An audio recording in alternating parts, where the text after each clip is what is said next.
ये बर्बरीक आपके पौत्र का वचन है।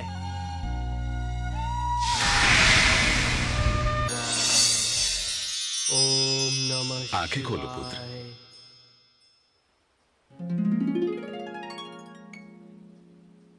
प्रणाम प्रभु। कल्याण हो। हम तुम्हारी आराधना से अति प्रसन्न हैं पुत्र। कहो, क्या वर मांगना चाहते हो? प्रभु, प्रथम इच्छा थी कि आपके दर्शन हो, वो अब पूर्ण हुई। और दूसरी? मैं ऐसी शक्ति चाहता हूँ प्रभु जिससे मैं दुर्बल और निसहाय लोगों की रक्षा कर सकूं।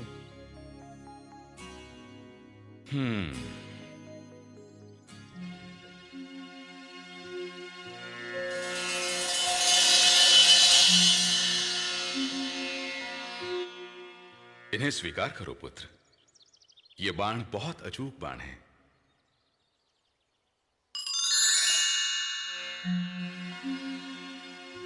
पहला बाण छोड़ने से तुम युद्ध भूमि में जिनका भी वध करने की कामना करोगे, ये बाण उनके शरीर पर मृत्यु चिन्ह बना देगा।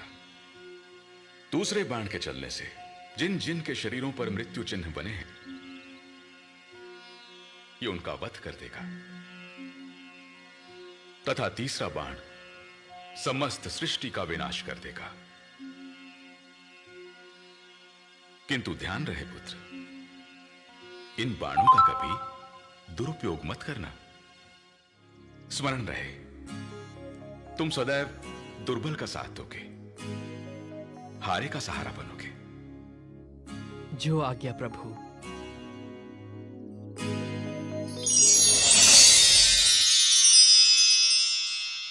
बर्बरिक को प्रलय वाली शक्ति मिल गई।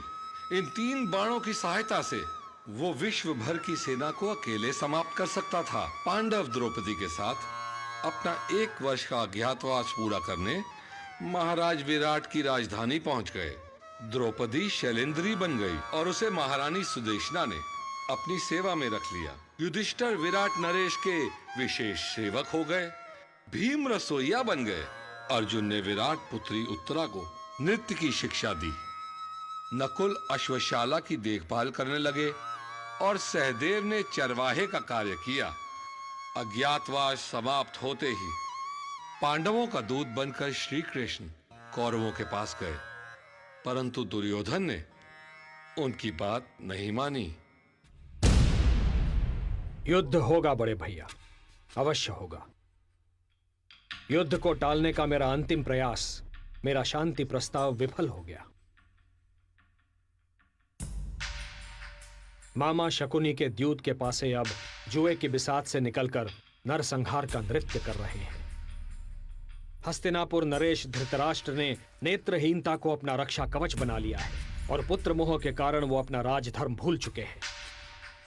मैंने आप पांडवों के लिए केवल 5 गांव मांगे थे, किंतु दुर्योधन ने कहा कि 5 गांव तो क्या, वो सुई की नोक के बराबर भूमि भी नहीं देगा।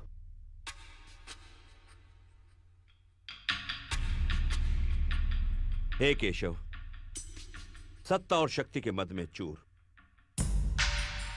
अनुज दुर्योधन चाहे कुछ भी कहे, किंतु पांडवों की ओर से अंतिम निर्णय लेने का अधिकार मैं आपको सौंपता हूं माधव। प्रश्न अब केवल न्याय संगत अधिकार का नहीं है महाराज, अब प्रश्न है धर्म का। और मैं तो सदैव धर्म के हित की बात करूंगा और यही कहूंगा कि हे सर्वश्रेष्ठ धनुर्धर, उठाओ अपना गांडीव। हे गदाधारी भीम, उठाइए अपनी गदा। हे धर्मराज युधिष्ठिर, उठाइए धर्म की ध्वजा।